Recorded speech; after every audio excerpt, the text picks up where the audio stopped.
What is up, YouTube Nation? It's your boy, J. Graham the Gamer. Finally starting a second video. It has been, 2 years? And I finally figured out what I wanted to make a video about because I've just been busy with life because everyone has one of those. But anyways, let's get going on what I want to talk about today. As you can see right in front of you, I don't know if you can read backwards, but this says Yu-Gi-Oh! So that's what I want to talk about today. Not specifically the card game per se, but the anime, because I don't only love to play the card game itself, I also love the anime series so far that I've watched. Well, love is a strong word. It's good in some parts, but bad in others. And that's what I wanted to talk about today, to discuss it, because I just really wanted to make a video because I haven't been doing anything on this channel. I wanted to start something, you know? So, let's take a few moments, and dissect the series and see how we can maybe make it better, or just discuss like the good and bad part of it. I can think of a few things off the bat. Specifically, today we're talking about Yu-Gi-Oh! VRAINS, if I didn't mention that before. The newest series that came out starting from May 10th of 2017 to September 25th of 2019. And I know this right now because I'm currently looking it up on pages on the internet that are created by fans from you guys out there, so thank you. So yeah, it was directed by Masahiro Hosoda for 13 episodes, and then from then on, Asano Katsuya and Soto Tatsu have been kind of collabing for the rest of the series until it ended recently of September 25th of 2019 this year. So, alright, let's get started. The anime was 3 seasons long with 120 episodes subbed in Japanese and 54 dubbed. And the series starts off with the main hero protagonist, shonen, I wouldn't call it shonen necessary protagonist, but main hero protagonist named Yusaku Fujiki. He's an interesting kind of character. I want to dissect him for a little bit. He doesn't seem to, how do I put this? He doesn't seem to be a amazing main character. What he's good at is winning. And let me explain why he's good at that. Outside of any of the battles that were not shown on screen, he never lost. He is one of those Yu-Gi-Oh! Protagonists that have started down the line.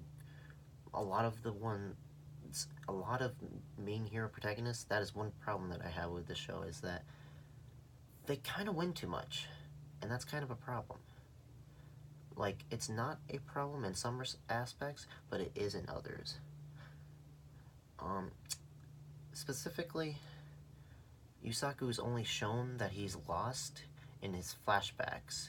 Specifically, back in before the first season started, before the main anime plot points started, he was kidnapped as a young child and forced to duel for an experiment by these people from this company that created a virtual online simulator for Yu-Gi-Oh!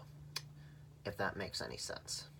So they took him and a bunch of other kids and just took them and just said, yeah, you're gonna play Yu-Gi-Oh! Now. So, looking at his character aspects, he has this sort of kind of PTSD that most of the other characters that were taken have every now and then, but he doesn't really show it as much as you would think. He does show it in flashbacks, but he is surprisingly not fazed by that. In fact, this drives him to start make changes in the world, which is why his character is pretty good.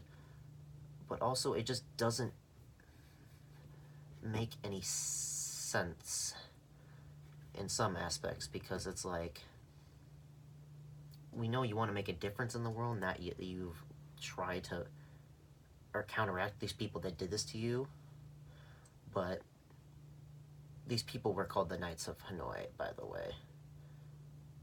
A separate group of people from these people called Soul Technologies, a company that was very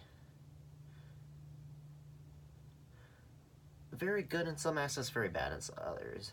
They're good at creating different types of AI and virtual reality technology for Yu-Gi-Oh! And stuff specifically, but in the ways that they do it don't seem very ethical at some points. It just depends on how you perceive parts of it. But let's continue on with going through Season 1 with Yusaku. Season 1, its main aspects were that he was fighting the people that took him away from his daily life and made him battle constantly without sometimes even food or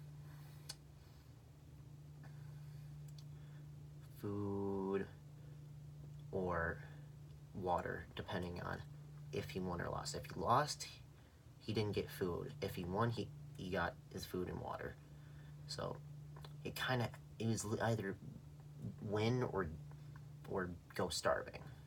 So he had to literally just become better just to survive. So that's kind of why his character fits, that he never wins, but it's just not what the character universe needed for another main Yu-Gi-Oh! Protagonist, because a lot of them in that aspect win. But let's continue on. So the Knights of Hanoi were the people who captured him, and they're the main focus of Season 1. So Season 1 basically goes through introducing a lot of characters, because that's how main anime start. They usually go introduce each character. They introduce 2 other main battleists on Playmaker's side, the hero side of the coin, and they also introduce his right-hand man, a person that works behind the scenes with him and allows him for cover to where he can go into Link VRAINS and not be suspected by the company. So it all starts off with Yusaku and his friend named Coulter, or Kusanagi, depending on if you watch subbed or dubbed. They find an AI that has a purple and dark coloring, and they name him I. And they find him because I and a bunch of other Ignis that were created by these Honoi, who made them based off of the people that were trapped in the scientific area that they were doing to study these people, because they wanted to create AI, because these people worked for Soul Technologies. They lost my train of thought. This is all unscripted, by the way. This is like my first video. Please, all of you, like, subscribe, comment, tell me what I can do better. Maybe I should try and do multiple videos, but this is very hard for me. I'm just trying to practice. This is not necessarily gonna be like something I want to do necessarily for like money necessarily, but just something I like doing, just talking about things. Anyway, let's continue on. So these people from Soul Technologies, these outlaws who worked on these people, they, after they eventually got found out and released and made these AI, there's 6 of them in total, each representing different parts of the types, earth, water, fire, wind, light, and dark. After finding all those, after making all those from each character in the series, they get dispersed out because they're trying to kill them, because they find out that, well, hold up, let's go back to what we were talking about specifically. He finds the darkness, Yusaku and Coulter find the darkness called, and he calls them I, and he finds them, uses a hacking program to put him into his dual disk. And throughout the series, he and this AI, along with the new deck the AI brings them with the Cyberse deck, battle a lot of different people, including a lot of grunts from the company and other players. More specifically, a man named Go, or the Gore, depending on if you watch sub or dub, or Aoi, don't know if I pronounced that correctly, or Sky Zaizen, depending on if you watch sub or dub, obviously.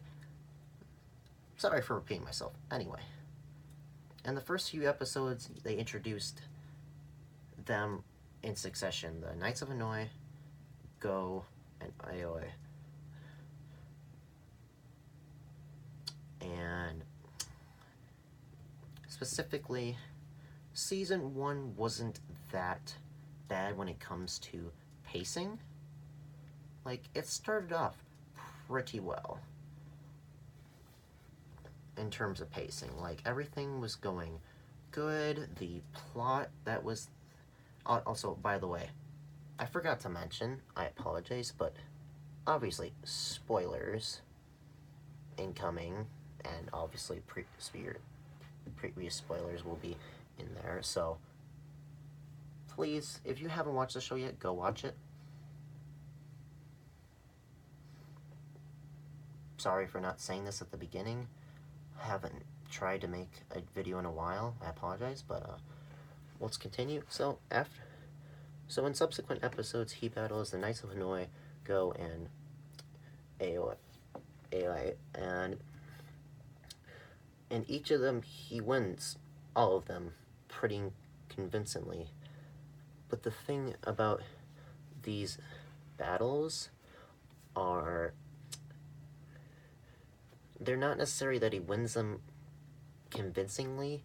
He just has a very consistent deck that helps him win when he's at very low life points. He bides his time, like most protagonists in Yu-Gi-Oh! Do, which is odd, but it makes the show more exciting in some aspects,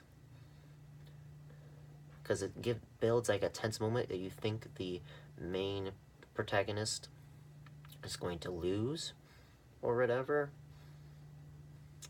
but it may or may not happen.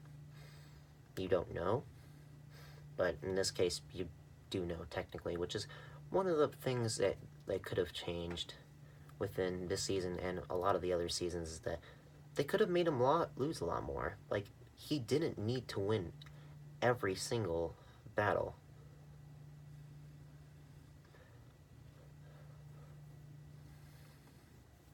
But they forced him to win these battles because a lot of them that he had to do were stuff that if he lost, then the plot would have changed significantly. Which I guess in some aspects is good, but in some aspects it deteriorates from his character, because he would be a much better character specifically if he felt more human. They don't necessarily feel human in this anime, if you get what I'm trying to throw at all of you out there watching at home. Also, for this specific video, I'm just going to go through Season 1, because we're being kind of high on time, and I kind of want this to just be a kind of one-off video.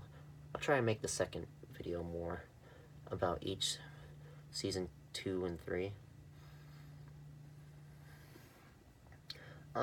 So where are we right now? We're around 7 episodes in. He beats all 3 or 4 battles pretty significantly. Some of them are 2 episodes long, some of them aren't. And we get to around episode 8 or so, and we start throwing people for a loop by adding a couple more characters along with interesting plot points. We add a person named Ghost Gal, and AOA's bigger brother, who is pretty high up in Soul Technologies company. His name's Akira. And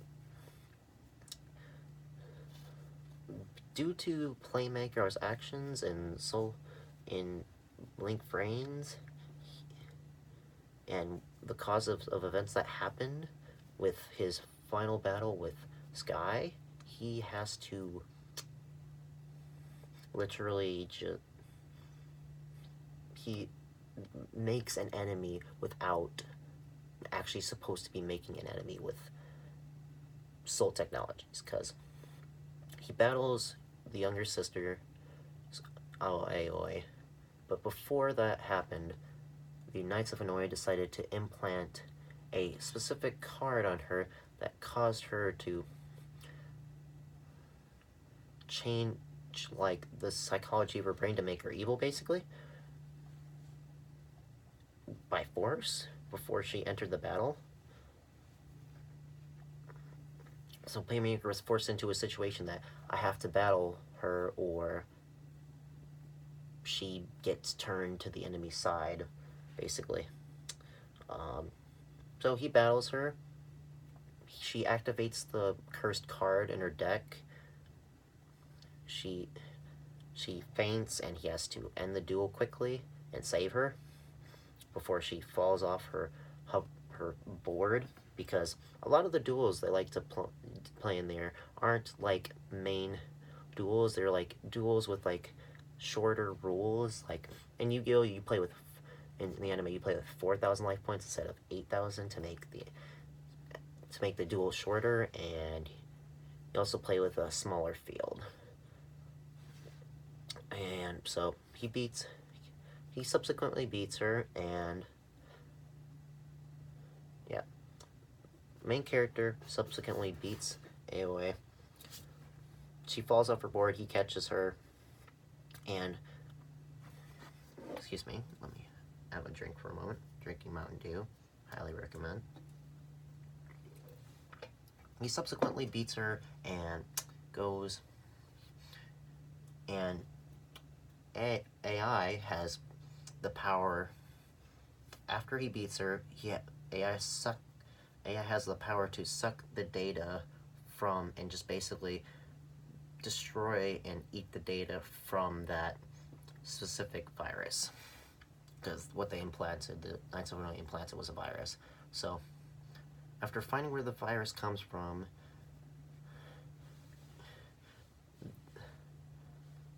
and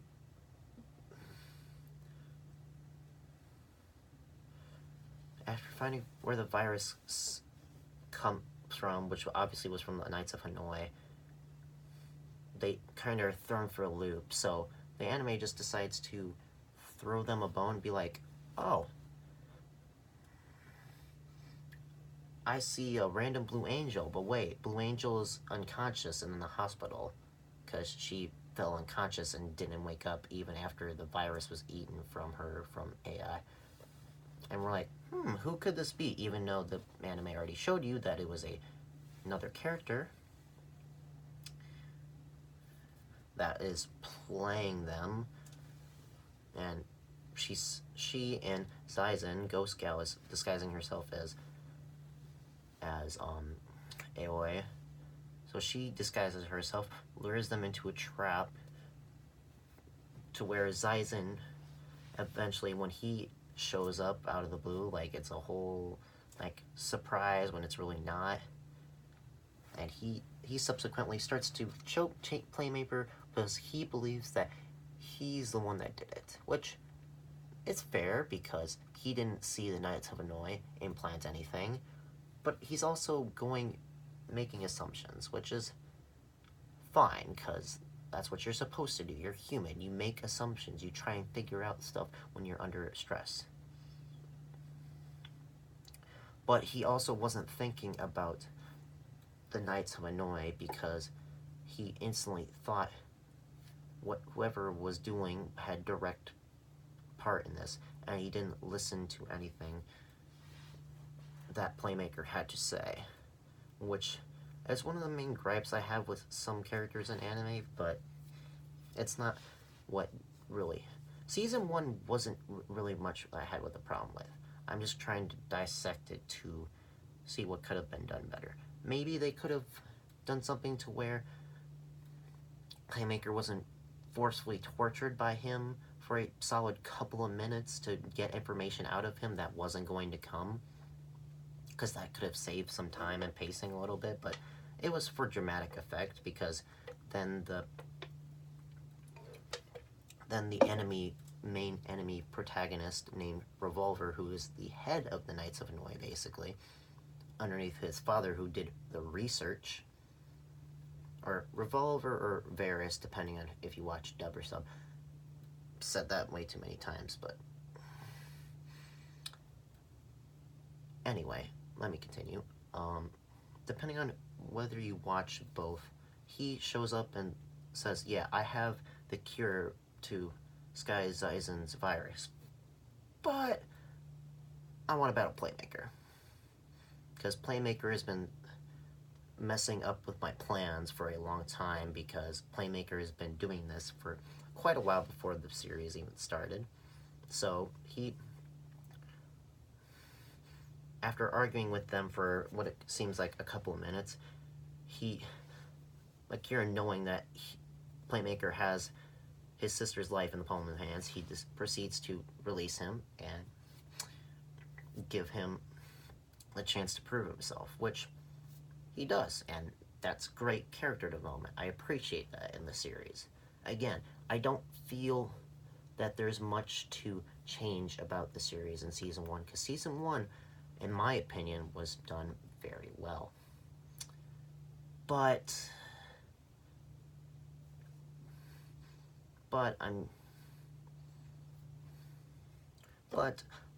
things could always have been done better. Like, specifically in the dub, I know not everyone watches dub, but the first season has been fully dubbed, and you notice a lot of things that kind of happen in the anime, where specifically some things that just give me gripe, like repeating characters' names when something important happens, or telling things that are very obvious. Like, repeating characters' names is not something... Yeah, it brings dramatic effect, but if it's overdone in a series, it eventually gets tiresome and annoying.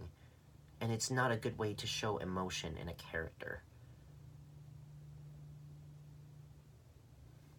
Like, instead of, like, saying a name in a sort of fashion that shows their character, just show it in the character through different parts of dialogue. It doesn't even have to be them saying something. Just show it or say it in a way where they're not just saying a name. It works at some parts and it doesn't work at others. But anyway, enough about the random name calling out of nowhere. Let's continue with what's happening. So we're at the point where Varys Revolver battles Yusaku, or Playmaker, he calls himself Playmaker within the VRAINS area, when the VRAINS VR simulator. And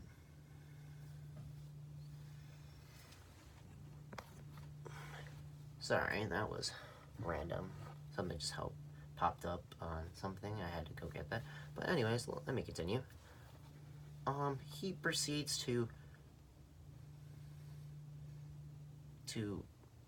battle Varys, taking a few episodes at a time to beat him, when Varys, knowing that he can't win, decides to just blow himself up along with Playmaker to make sure they both don't win.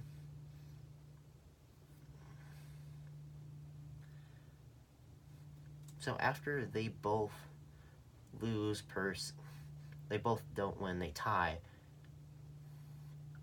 Actually, no. No. Give me a second. I think I might have that wrong. Give me a second. I might be tripping here. Because people will yell at me if I don't get this right, because he had many battles. The main character of the series had many battles.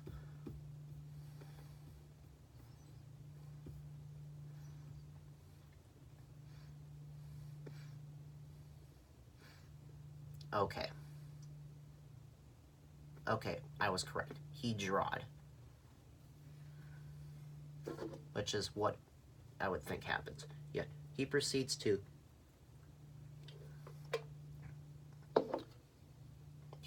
blow himself up.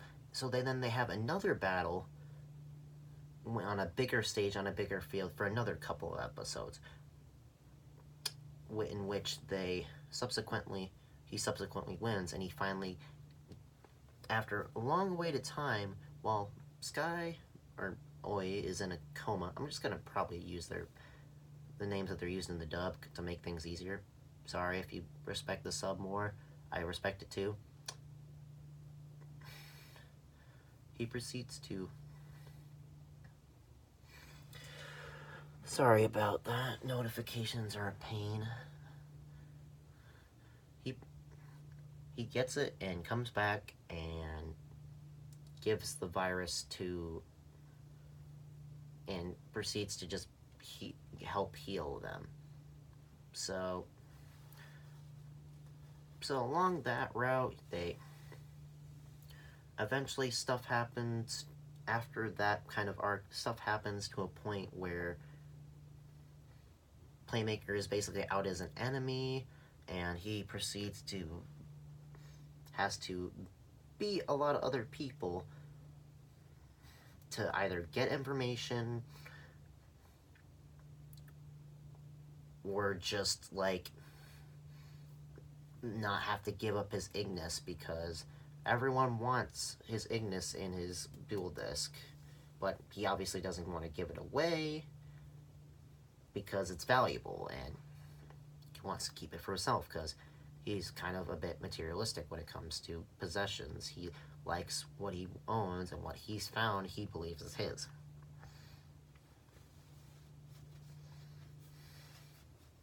And also because the Ignis keeps telling him that if they give it to him, bad things will happen, which he believes is true, because he doesn't necessarily trust the Knights of Hanoi or the other people at Soul Technologies, because one thinks they're not both trustworthy, and he doesn't think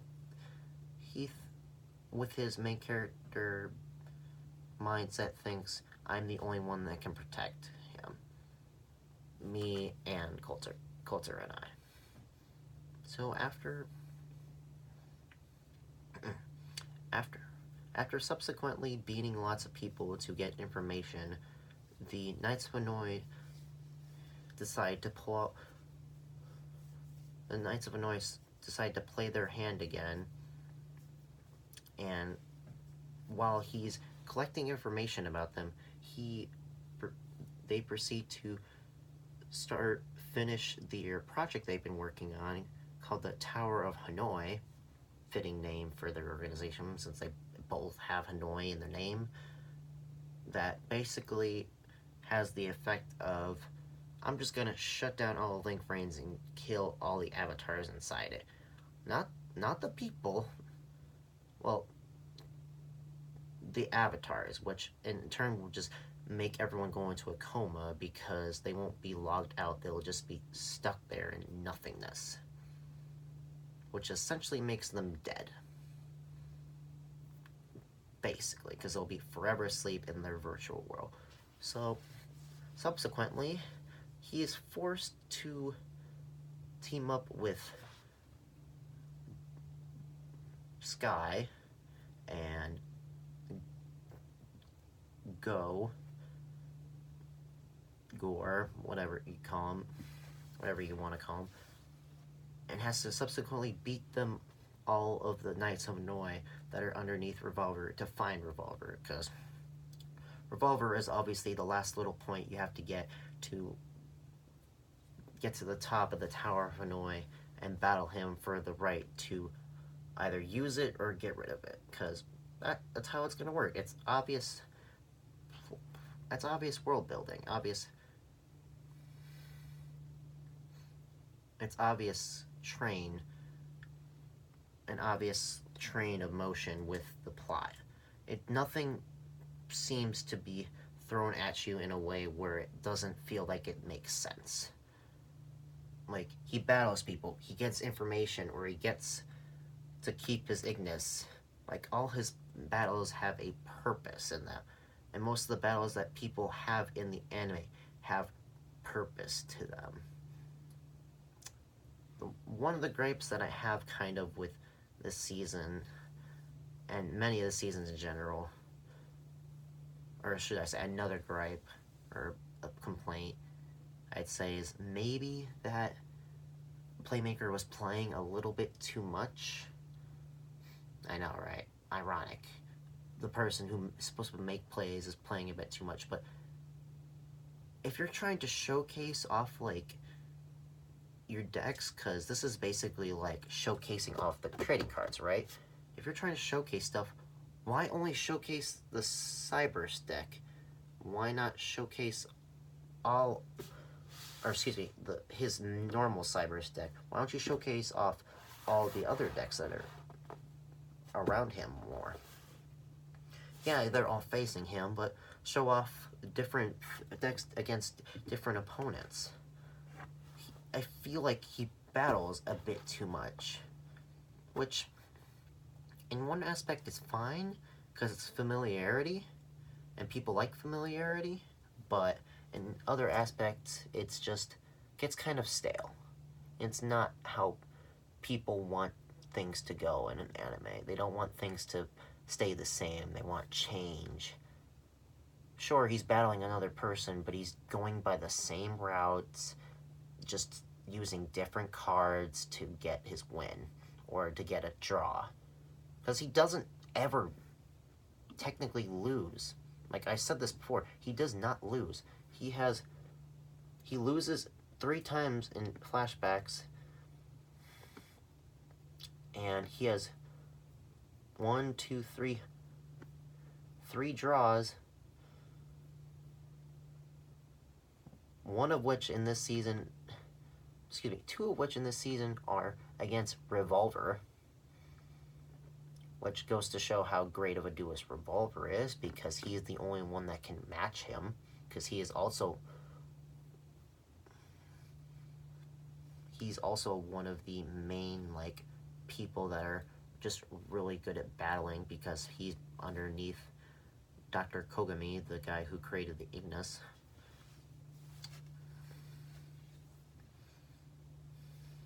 So yeah, Playmaker and Sky and Go proceed to go into Link Vrains by themselves while everyone is in a panic because the Lord of Link Vrains is about to be destroyed. They go up and basically take down the Tower of Hanoi at anywhere possible, running into all of the lackeys of Revolver, including Spectre, who is a pretty good sub-villain, who had a pretty good backstory, because he's basically one of the other people that are supposed to have an Ignis. More on that in season 2 and 3 in that video. And also the other ones, which I don't really need to name because they're not that important. So, anyway, Sky battles Spectre, because Sky finds him first, while the other two are running around like goop people with their heads chopped off because they don't know where the heck they're going, even though they've been in VRAINS for a very long time. They're trying to find Revolver so they can stop it, because it's not just, they can't just stop it on their own. They need to find them to stop it, but they don't think to like search certain places, like, I don't know, near the tower where they think they'd be. They just think they're going to be in random places, which again makes sense because maybe they're not thinking about the obvious, but like, it's a tower. If they want its thing to go off to kill people, you stay near the tower to protect it, right? Like, makes sense. Another gripe I have. That's the kind of another gripe that I have with Season 1. But anyway, continuing on. Spectre proceeds to beat Sky because Sky is not as a potent battler as the main character, because another gripe that I have with the anime is that the other characters other than Playmaker or Yusaku, they don't win. They rarely win. Like, their records are either 500, like, average, you win one, you lose one, or they're just bad, or they're just not as good. Like, some of them are good, more so in Season 2 and 3, but in Season 1, let's look at Sky's record real quick, why don't we?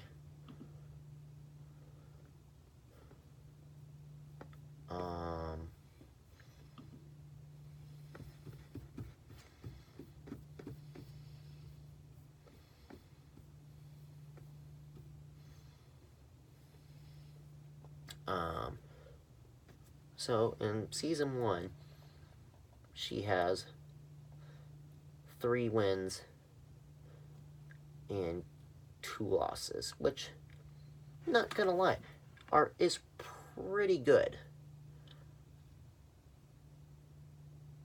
But the 3 wins were against people, 2 of them were against people who didn't really matter that much.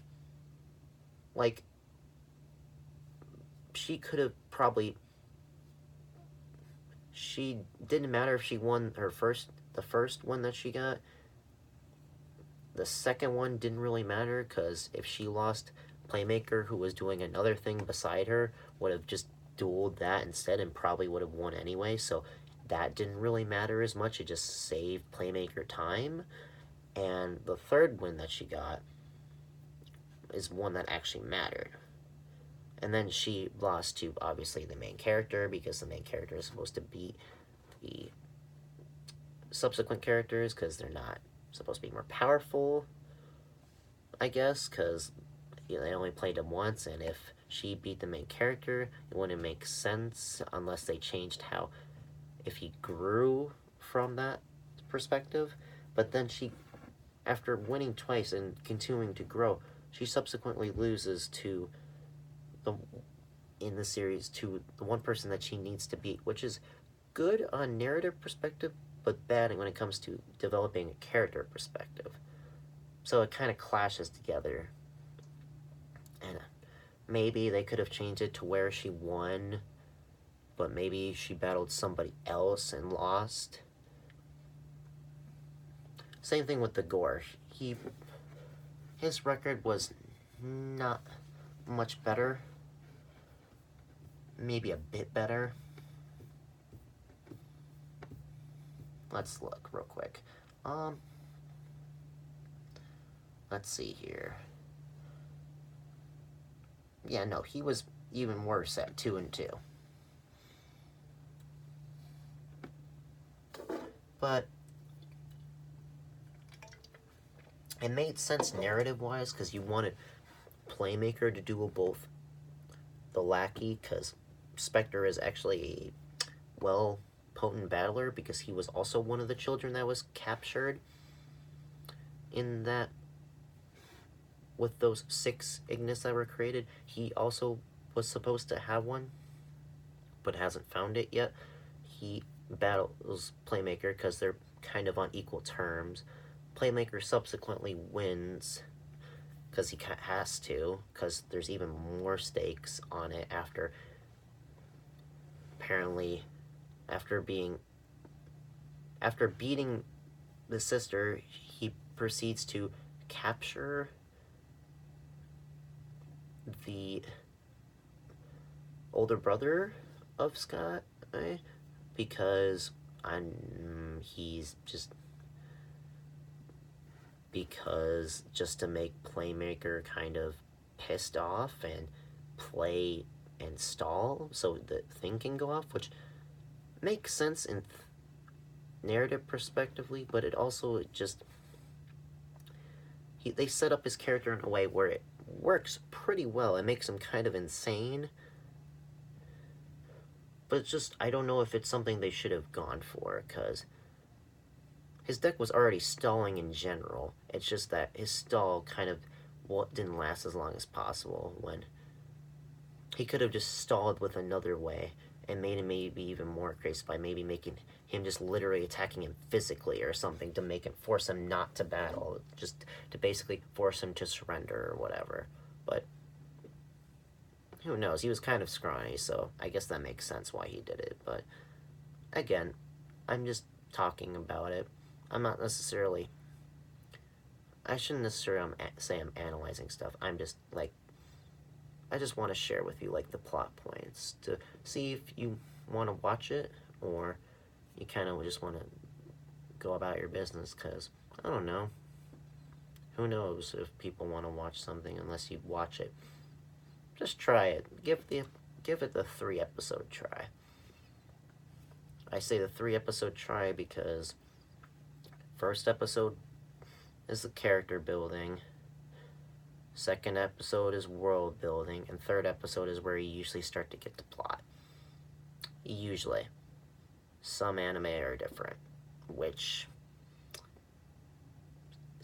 anime shows in general are different depending on what you talk about.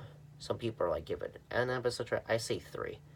Because sometimes the first episode and second episode just aren't good, just because the way that they world build or character build was pretty bad to start, because they just didn't give them character at all, or give the world like much perspective. They just said, this is what it looks like, or this is what this character is, or give little to no information, which is bad sometimes and good other times. Or they'll just throw you for a loop and just throw you right into the plot right away and just be like, yeah, this is happening. We'll set up these characters later.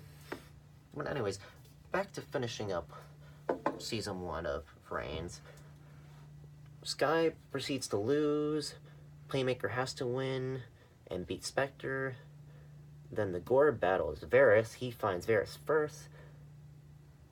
He proceeds to lose, because if he beat Varys, then the Tower of Hanoi would have already been defeated. So obviously, in theory, Playmaker has to win, beat him, and they subsequently win the Tower of Hanoi, because he's like, oh yeah, this is how you beat it. He and Coulter figure out the way to take down the Tower of Hanoi so that everyone just doesn't stay dead forever. So then everything proceeds to go back to normal, and then we enter into Season 2, basically. So, final thoughts, just to talk about things. Let's go over what my main gripes were, just kind of dissecting things. The supporting characters, although developed in character, didn't really have many striking wins, which is very sad because if you want to make side characters important, they kind of have to do something other than just lose all the time or lose half the time. You kind of want to make them at least have a winning record. Like, maybe not as good as playmakers, but give them more battles. Like, you don't have to show their battles necessarily, but show that they actually, like, won, like, important things. And maybe, like, maybe instead of making her lose to Spectre, maybe tie, and maybe her just getting captured because of Salt. I don't know, just trying to change things up a bit. The thing about VRAINS was that they just kind of went with everything in the previous series, because a lot of previous series have done the same thing. And you get where they would take the main character, make him win all the time, and make all the supporting characters lose, while the main villain wins most of the time, and the supporting villains lose a lot too. Except for Spectre. Spectre is one of the few that didn't lose as much, and I appreciate it because he was not a bad battler. His cards, his deck was actually a pretty decent deck. So his plant deck was stally, and it actually kind of worked, even though it was a lot of Link monsters that had 0 attack, which is very interesting. Something you never think about, like 0 attack. How is that supposed to deal damage? You'll find out by watching the anime, but I don't need to go too much more in depth because this video is already pretty long. So thank you all. Alright, I think I should end it there. So thank you all for watching this video. I know it's very not very good because it's all unscripted, and I'm just it's kind of just a discussion video really now, because I really wanted to dissect it, but it's been a while since I've actually been a little bit since I've watched it, so I don't remember everything, which is why I kind of had it pulled up in the corner. I don't know if I covered everything of what was important in there, but if any of y'all know it better and know if I missed any huge plot points and have anything wrong with what I've said, please let me know in the comments. Talk to me. I'll maybe respond. I'll at least think about your answer. And maybe we can figure out together how to change stuff. Because not every show is perfect. Same with TV shows. They're not all perfect. They all could have changed in some way to make it better. Because all things can be made better. They just need thought and effort put into them. So to leave you all with that thought in your minds, I'm just going to stop the video right here. Thank you all for watching. Like, comment, subscribe, and peace out.